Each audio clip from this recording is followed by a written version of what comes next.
Welcome to the Financial Coaches Podcast, where we talk about how to build your practice from startup to scale up while being the kind of coach your clients crave.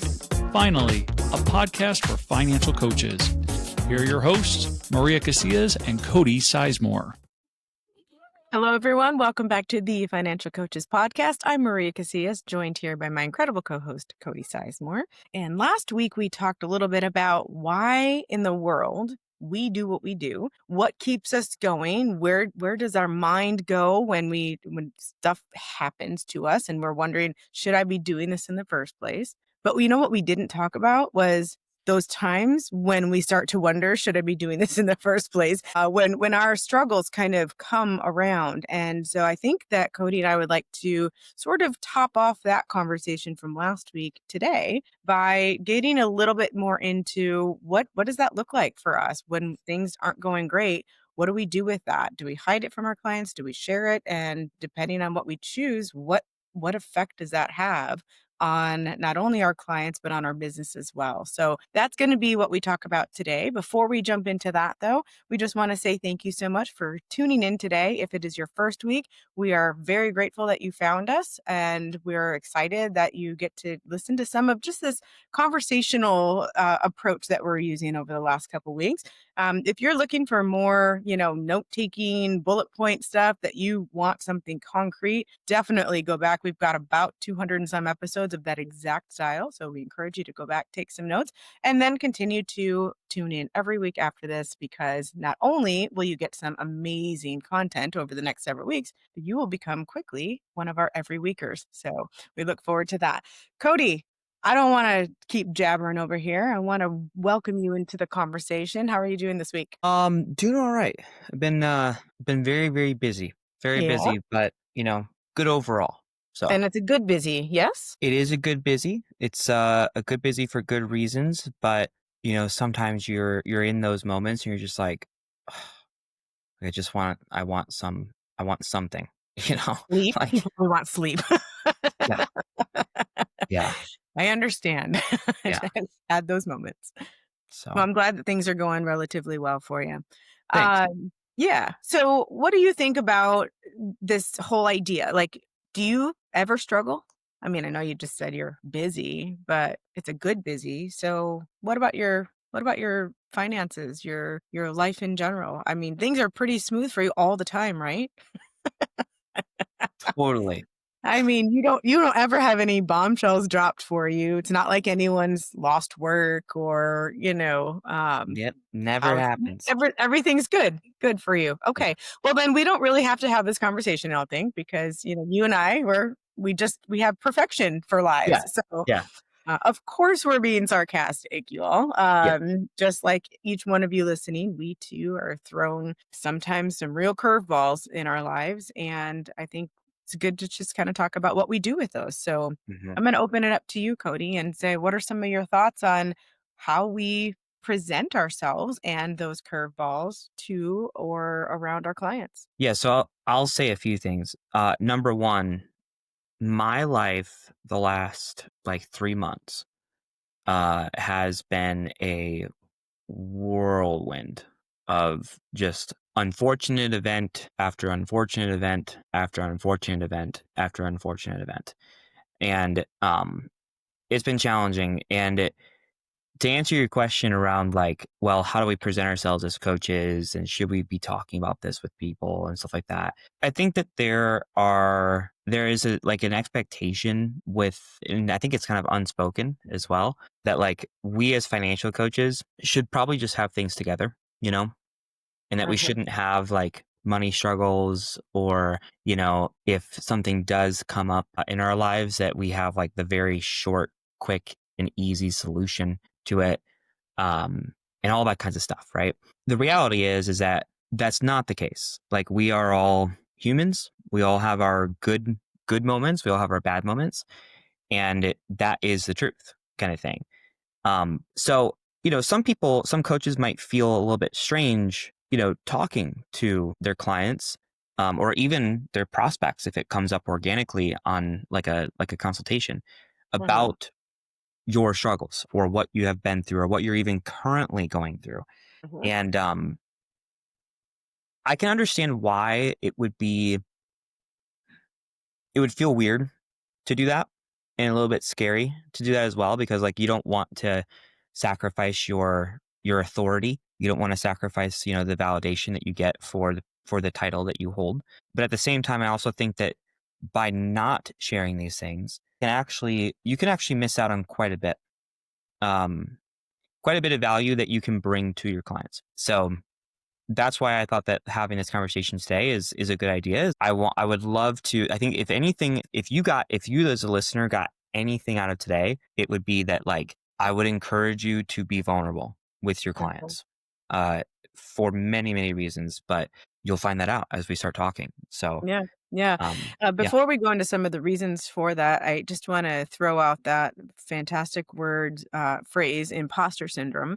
I think that that's oftentimes why people struggle with this is because like you said, if there's this understood idea that we're supposed to have it all together, then when we do have a struggle or something is tossed at us and we have to at least pause before knowing exactly what to do next, then it does start to allow that imposter syndrome to take root and say, if I don't have it all together, am I qualified to help other people who also don't have it all together? And so I just wanted to throw that out there in case people are not drawing that connection, although I'm sure they probably did. So Mhm. let's jump into some of the reasons why it's actually really good for us to be vulnerable and willing to share some of those things with our clients. Yeah. So if it's okay, I actually think that like I'd like to just be a little bit vulnerable I would like that.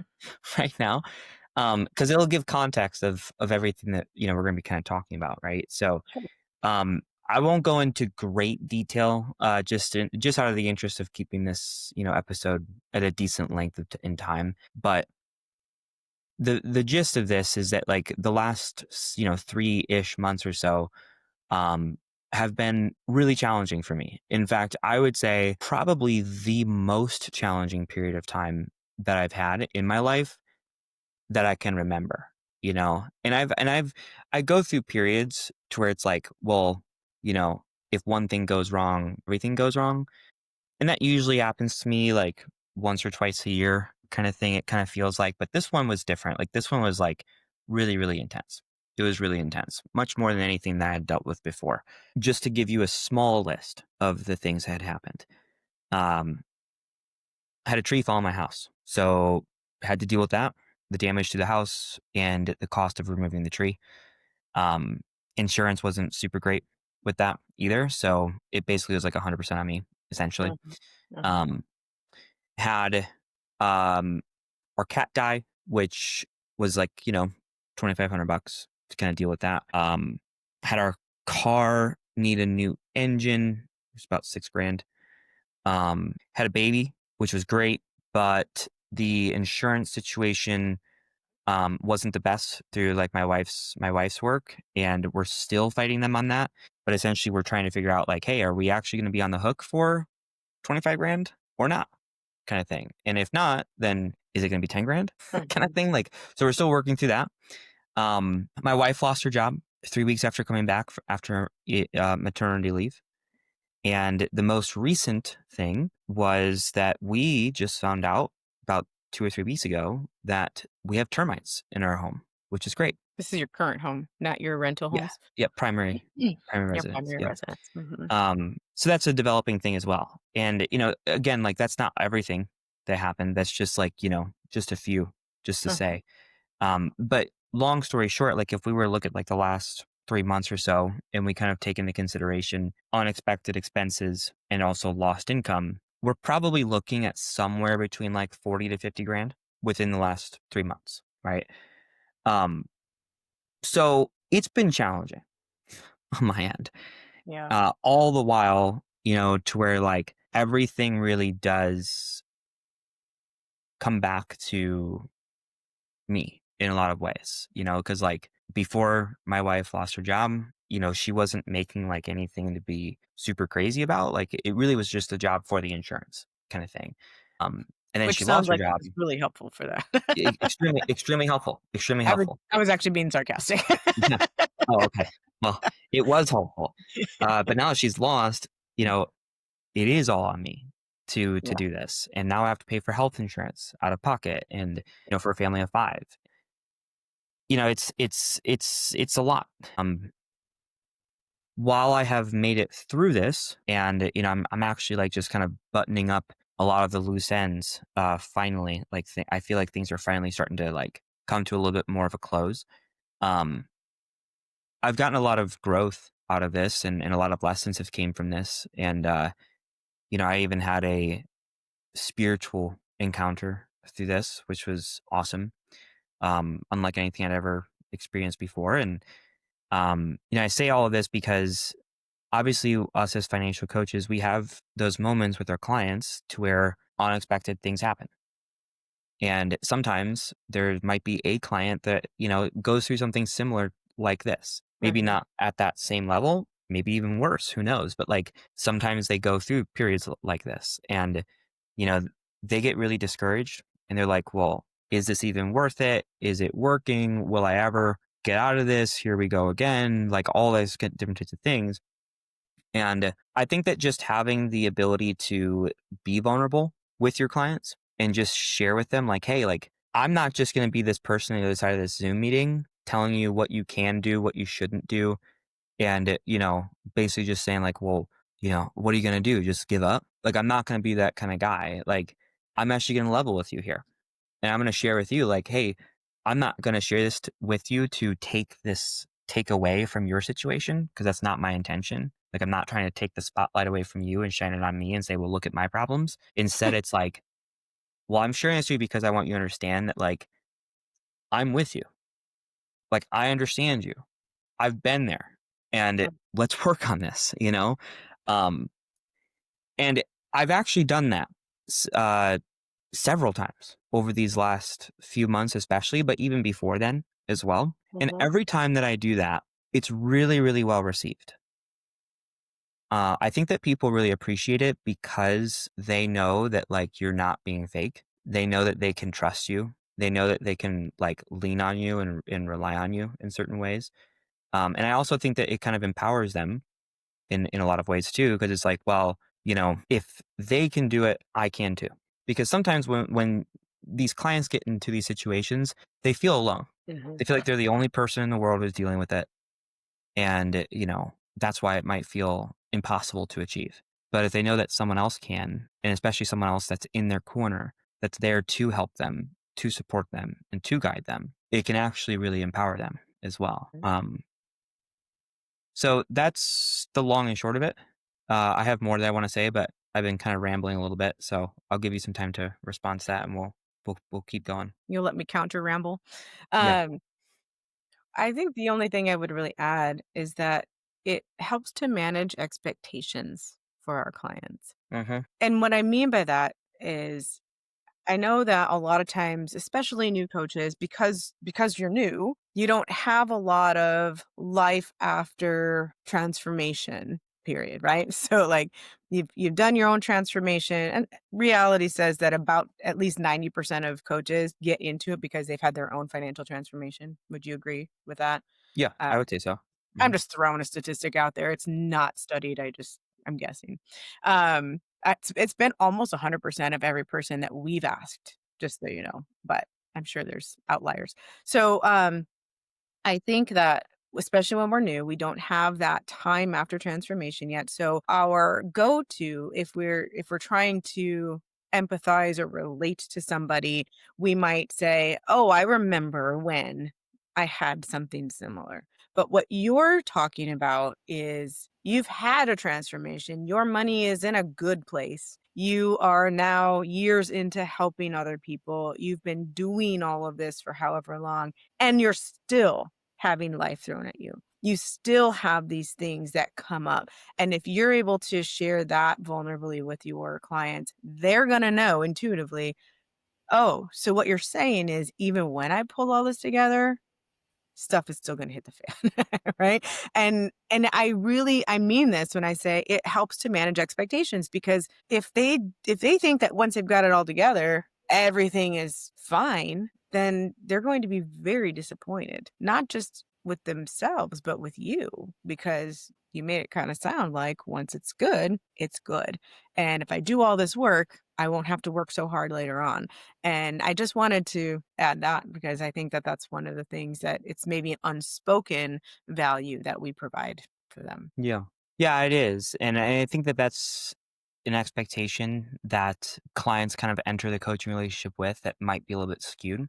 Hmm. Is that like, hey, I do this and all of my problems go away kind of thing. Right. When in reality, like you're always gonna have problems. Like Yep. it doesn't matter where you're at. It doesn't matter if you have debt or if you don't, if you have savings, if you don't, you're always gonna have problems kind of Yeah. thing. I So mean, isn't there a saying, more money, more problems? I yeah, like, yeah. it didn't come out of nowhere. I'm sure that that's, there is Right. some truth to some of that. Right. Yeah. So yeah, it's a good point. And I'll even say this, like I had a meeting with some clients, I think that it was last week, if I'm not mistaken. And they were kind of sharing their frustration about a situation with their car. And like one thing led to another. And really what this guy was kind of struggling with was surrendering and control around this whole situation. And that's what my spiritual event was around, was surrendering, right, and control. And I took that opportunity to just share with him what that experience was like, and obviously the events that led up to it as well. So Hmm. like he got it all. You got the They whole got it thing. all, kind of thing. Hmm. Hmm. And by the end of the meeting, I've been working with them for 5 months now. This has never happened up until this point. But at the end of the meeting, they said, not me, they said, "Hey, can we close this meeting with some prayer?" And I said, "Absolutely." And he was like, "All right, well, I'm going to pray first and then you can pray after me." And I said, "Sounds good." And, you know, that was a really powerful way to end that meeting. He basically, what his prayer was is like, it was a lot of him saying like, "Hey, like, thank you for bringing us together, blah, blah, blah," like, praying for Cody's situation and then also praying for our situation. And then, of course, I did something very similar as well. But Hmm. I think that like that moment wouldn't have happened if I wasn't vulnerable with Hmm. him. Right.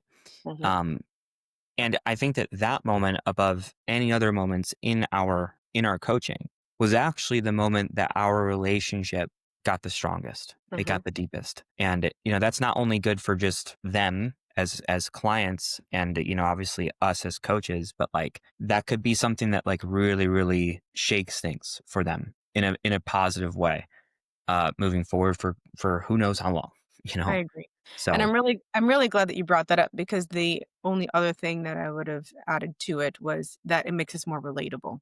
yeah. And the very fact that you're bringing this story into that proves that point very poignantly. Like, when we are in something and we're able to let others know that, even if we don't share all the details, but they just know that that's who we are, it becomes more relatable to them. And you started by saying, we want to make sure we build that know, like, and trust factor. And I think that relatability is kind of like the overlay for all of those. It's people can know, like, and trust us, but they're not going to truly know, like, and trust us unless they feel in some way that they can relate to us. And so the fact that you shared that, and then just that it I don't know how you stated it, but something about how it either changed or solidified or something, your relationship, like that, for sure. I know that word was used. Yeah. But that's just it. Like, it helps to build that relationship with our clients. And ultimately, that's what's going to, that's what's going to make them feel, I'm gonna use the word comfortable. I don't know if it's the right word, but that they will be able to come to us in those times of struggle, in those times of joy. They'll be able to say, these are these relatable emotions that I now have someone I can go and talk to about that. And it's not all just very concrete, not just numbers, but checkbox stuff. Like, it becomes real for them. It's life, it's relationship. And that's where the transformation takes place. Yeah, absolutely. So the big takeaway, once again, is that don't shy away from those opportunities to be vulnerable with your clients. Mm-hmm. Um, I think that it's very much so appreciated more than what you may realize, kind of thing. And you might be missing out on some truly transformational moments for your clients, to be completely transparent with you guys. Like, you may be missing out on that because you're maybe just a little bit afraid to be vulnerable and to let those walls down a little bit. And we ask of that from our clients as well. So it's only fair to return that favor to them, Mm-hmm. So seek And out those opportunities, share those opportunities, and watch the magic happen. I think that it'll be really good for you. So that's the big takeaway from everything. yeah, Yeah, if I can, that was of a course, beautiful wrap up. So, of course. so now I'm going to screw this up, and I'm going to add something. I don't think it's just returning that favor to them. Hmm. I really believe, because what I was going to say was, hey, let's make sure we're intentional with it, because you can overshare sometimes Sure. if you're just sharing because you don't know what else to say, you're filling in gaps, all that. So we want to be intentional with what we're sharing. And here's one way to maybe do that. So it's not just returning that favor to them, Cody, it's modeling it for them. Yeah, Right? Right. Okay. yeah. So that becomes an intentionality for us. It actually becomes like a tool, a coaching tool, a technique that you can use. And that's all it is you're modeling to them, because we're asking them for vulnerability. And if we haven't shown them how to do that, they might not even know. So, hey, could you wrap it up for us again? It's all good. So, I mean, you guys get it. You guys get it. So, I what I'll get say is this: it. thanks for checking this episode out. You You guys are bet. the best. We will be back here next week for another episode of the Financial Coaches Podcast. Make sure you check it out. If you haven't yet, join our Facebook group, New Money, or the Financial Coaches Community by New Money Habits. Connect with us there. And even if you have a story that like you have shared with your clients and they saw a transformation from it, pop it into that group. Tell us about it. And I think that a lot of coaches would get a lot of value from that. So we encourage you to do that. But until then, we'll see you guys next week for another episode of the Financial Coaches Podcast. Thank you for listening to the Financial Coaches Podcast, brought to you by New Money Habits and Sizemore Financial Coaching. Submit your questions to our hosts by emailing podcast@newmoneyhabits.com. Be sure to subscribe to be notified of future episodes and join our growing group of like-minded coaches on Facebook. And until next time, happy coaching.